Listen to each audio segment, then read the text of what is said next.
Hello ನಮಸ್ಕಾರ, ನೀವು ನೋಡ್ತಾ ಇದ್ದೀರಾ ಇಂಡಿಯಾ ಫಸ್ಟ್. ನಾನು ರಕ್ಷತ್ ಶೆಟ್ಟಿ. ಈಗ ಹೆಡ್ಲೈನ್ಸ್.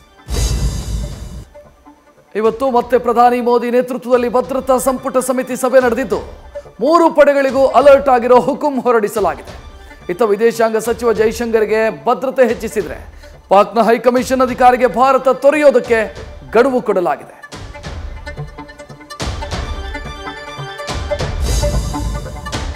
ಸಿಂಧೂರ ಸಮರದ ಭರ್ಜರಿ ಯಶಸ್ಸಿನ ಬೆನ್ನಲ್ಲೇ ಭಾರತದ ಬ್ರಹ್ಮಾಸ್ತ್ರಕ್ಕೆ ಸಖತ್ ಡಿಮಾಂಡ್ ಆಗಿದೆ.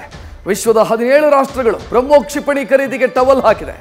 ಇದರ ಜೊತೆ ಸ್ವದೇಶಿ ನಿರ್ಮಿತ ಡ್ರೋನ್ ಕಿಲ್ಲರ್ ಭಾರ್ಗವಾಸ್ತ್ರ ಪರೀಕ್ಷೆ ಯಶಸ್ವಿಯಾಗಿದೆ.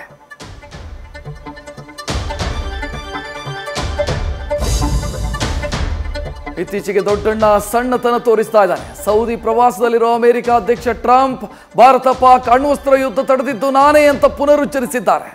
ಭಾರತ ಪಾಕ್ ಕ್ಷಿಪಣಿ ವ್ಯಾಪಾರ ಮಾಡದೆ ಒಟ್ಟಾಗಿ ಭೋಜನ ಮಾಡಿದರೆ ಉದ್ವಿಗ್ನತೆ ಕಡಿಮೆಯಾಗತ್ತೆ ಅಂತ ಬಿಟ್ಟಿ ಸಲಹೆ ಕೊಟ್ಟಿದ್ದಾರೆ.